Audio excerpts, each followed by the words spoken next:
কাগজ। কাগজের প্রধান রাসায়নিক উপাদান সেলুলোজ। সেলুলোজ উদ্ভিদের প্রধান গাঠনিক পদার্থ। আবার সেলুফেন বা রেফিং পেপার তৈরিতেও রেয়ন নামের এক ধরনের সেলুলোজ ব্যবহৃত হয়। সিমেন্ট। সিমেন্ট বলতে সিলিকা, অ্যালুমিনা, চুন ইত্যাদি গোড়ার মিশ্রণকে বোঝায়। তিনটি রাসায়নিক পদার্থের এই গোড়া মিশ্রণটি পানিতে মিশে প্রথমে কাদার মতো নমনীয় থাকে, পরে কয়েক ঘন্টার মধ্যে জমাট বেঁধে শক্ত কঠিন বস্তুতে পরিণত হয়। বর্তমানে 4 শ্রেণীর সিমেন্ট উৎপাদিত হয়, যেমন Portland cement, Fujiwara cement, calcium aluminate cement, ক্ষয়রোধকারী সিমেন্ট। বাংলাদেশে উৎপাদিত সিমেন্ট পোর্টল্যান্ড সিমেন্ট শ্রেণীভুক্ত। পোর্টল্যান্ড সিমেন্টের সংজ্ঞা: বিভিন্ন সংযুক্ত ক্যালসিয়াম অ্যালুমিনেট ও ক্যালসিয়াম সিলিকেটের মিহি চূর্ণের মিশ্রণ, যা পানির উপস্থিতিতে জমাট বেঁধে দৃঢ় ও শক্ত কঠিন পদার্থে পরিণত হয়, তাকে পোর্টল্যান্ড সিমেন্ট বলে। জমাট বাঁধা এই কঠিন পদার্থ ইংল্যান্ডের পোর্টল্যান্ড নামক স্থানে পাওয়া যায়। এক ধরনের শক্ত পাথরের মতো হওয়ায় এইরূপ নামকরণ হয়েছে। পোর্টল্যান্ড সিমেন্ট গোড়া পানির উপস্থিতিতে জমাট বেঁধে কঠিন পদার্থে পরিণত হয়, তাই একে হাইড্রোলিক সিমেন্টও বলে। সারা বিশ্বে সর্বাধিক ব্যবহৃত হয় পোর্টল্যান্ড সিমেন্ট। পোর্টল্যান্ড সিমেন্টের উপাদানের মধ্যে রয়েছে চুন 60-70%, silica 20-24%, alumina 3-8%, magnesia 1-4%, iron oxide 2.5%, sulphur try oxide 1.5%। Cement শিল্পে জিপসামের ভূমিকা। সিমেন্ট শিল্পে জিপসাম একটি অত্যাবশ্যকীয় উপাদান।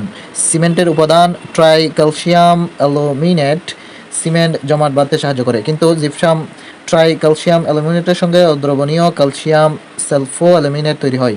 ফলে সিমেন্টের দ্রুত জমাট বাঁধা প্রক্রিয়াটি ধীরে চলে এবং উৎপন্ন কঠিন পদার্থের দৃঢ়তার শক্তি বেড়ে যায়। সুতরাং সিমেন্ট জমাট বাঁধা প্রক্রিয়াকে মন্থর করা জিপসামের কাজ।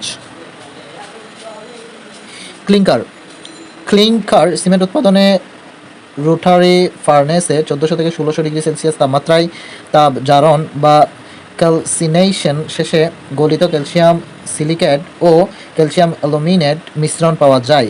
ঠান্ডা অবস্থায় ছোট ছোট কঠিন টুকরা অবস্থায় চুল্লি থেকে বের হয়। এটি সিমেন্ট ক্লিংকার নামে পরিচিত। এর সঙ্গে 3-5% জিপসাম গুঁড়া মিশিয়ে সূক্ষ্ম গুঁড়া তৈরি করলে সিমেন্ট পাওয়া যায়। চামড়া বা লেদার। চামড়া ট্যানিং। পশুর চামড়া বা পশুর কাঁচা চামড়াকে রাসায়নিক প্রক্রিয়াজাত করে অধিকতর স্থির ও বিয়োজন রোধক চামড়া বা লেদারে পরিণত করার প্রক্রিয়াকে চামড়া ট্যানিং বলে। এই ট্যানিং প্রক্রিয়ার প্রথম অবস্থায় ট্যানিন নামক এক উদ্ভিজ্জ রাসায়নিক পদার্থ ব্যবহৃত হয়েছিল। এই শব্দ থেকে ট্যানিং নামকরণ হয়েছে। যে স্থানে ট্যানিং প্রক্রিয়া সম্পন্ন হয় সেই স্থানটিকে ট্যানারি বলে। ট্যানারিতে চামড়া প্রক্রিয়াকরণে প্রধানত 2টি অংশে বিভক্ত করা হয়: এক প্রি ট্যানিং বা বিম হাউস প্রক্রিয়াকরণ ও ট্যানিং প্রক্রিয়াকরণ। কিউরিং হলো কাঁচা চামড়ার উপর লবণ ছিটিয়ে চামড়ার পানিকে বের করা হয়। এই প্রক্রিয়াকে কিউরিং বলে। এতে অসমেটিক চাপ ক্রিয়াশীল থাকে। এর ফলে চামড়ার ব্যাকটেরিয়া দ্বারা পচন রোধ হয়।